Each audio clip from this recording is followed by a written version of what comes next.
As you work with a file, it could start to grow in size, particularly if you're converting a raw file into a traditional Photoshop file. Let's explore a few different ways to help you get your file size down. I've got the file open, and I'm going to choose from the pop-up Document Size. In this case, I see that when opened, this file is using about 120 megabytes of space. Now, on the actual disk size of the file, it was a compressed TIFF, so some of that space was saved when written to disk, but you see effectively the file has doubled. If I were to duplicate the layer, all of a sudden you see it jumps or doubles in size. And as we start to add extra things to new layers, that information will begin to add up and create new pixels. And you can see here, as we are literally drawing across the surface, how the file size changes. Let's go ahead and throw that part away. Now, this is fine as we're working, and you'll notice that we end up with a file with a lot of information. Additionally here, we're working in 8-bit, so this is using less information for color. Now, if you've opened up a file and it has a lot of detail, it might be working in 16-bit mode. Let's say we started with the raw file and opened it up that way. Again, you'll now notice that the file size has effectively doubled because of the increase in bit depth.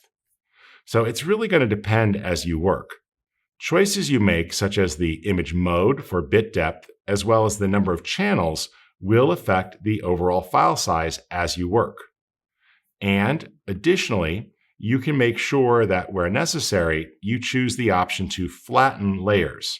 So if you see that this is a floating layer, as such here, choosing Layer Flatten Image can also reduce unnecessary needs for storage.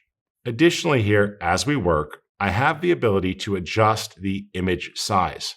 Remember, you'll get an option here to see the changes.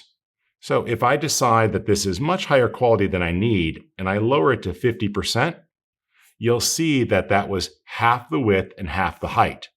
So when I click OK, yes, I've discarded half of the pixels, but it's actually now a quarter of the file size. The key as you work is to pay attention and have the information that you need. This isn't a deep dive into resolution, but it is pointing out the fact that as you're working, options like bit depth, additional layers, and the total resolution count will all start to increase the demand placed on your computer. So make sure that you have a fast enough system if you're going to work with very high resolution files. If you find that your computer is struggling or that you have a lot of excess material you don't need, then consider reducing from 16-bit to 8-bit or by adjusting the image size to get it to a more manageable size for your intended output.